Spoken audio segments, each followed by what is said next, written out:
And your parents were in the dairy business in Russia as well? No, yeah. I don't know about that. Okay. See, that's something I never found out from my sisters. Yeah. But when they came here, my grandmother's husband was in the dairy business. I guess that's how he went into it. It was a second husband. Mm-hmm. And she lived with us for a while.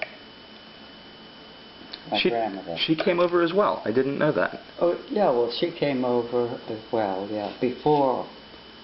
She came over before. And she wasn't the best-natured woman. It's just, my mother was. My mother and my father were both good-natured. And my brother also.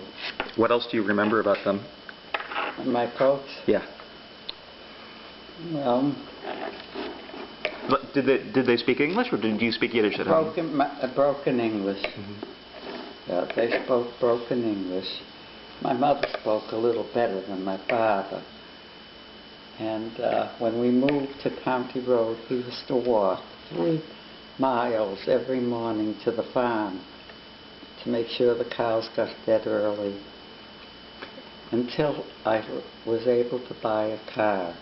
They had one years ago, but that one went. But when I started working, I was able to buy a car, and then my brother drove him into the farm in the morning. And when you were working, what were you doing then? Me? Yeah. I was opening accounts for Scott Furriers. Hmm. Yeah. He was my uncle, and he owned the fur business on Winter Street in Boston. Was this before or after you met Grandpa? Huh? Was this before or after you met Grandpa? Oh, this was before. Yeah, because Grandpa worked for them for a while. He graduated from Boston University Law School, but he only practiced for 3 years because at that time lawyers were not making...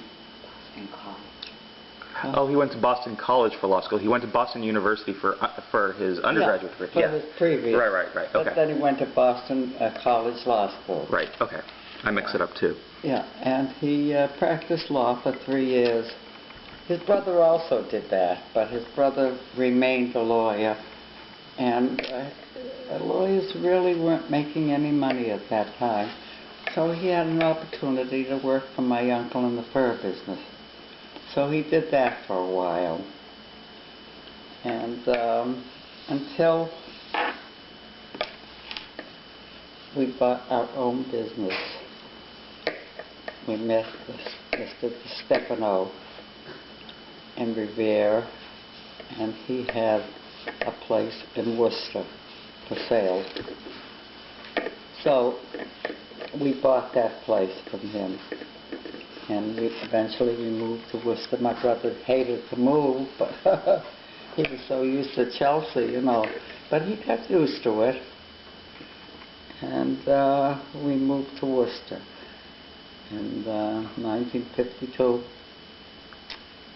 And that's a mom who must have been 8, 9 years old then. Yeah, she was 8 years old. And they had plenty, and I moved so they had plenty of friends on the street. I always wanted them to have friends, so I moved where there were plenty of young girls, and they're still friendly with them. So they still keep in touch? Yeah, they still keep in touch, yeah. And as a matter of fact, Nancy met Sandra when she was in California. Yes, I remember when they were visiting there, she got in touch with her. Yeah, that was a friend of hers. Yeah. And her mother is still alive too, but I understand she's not a very good-natured person. So that's the story.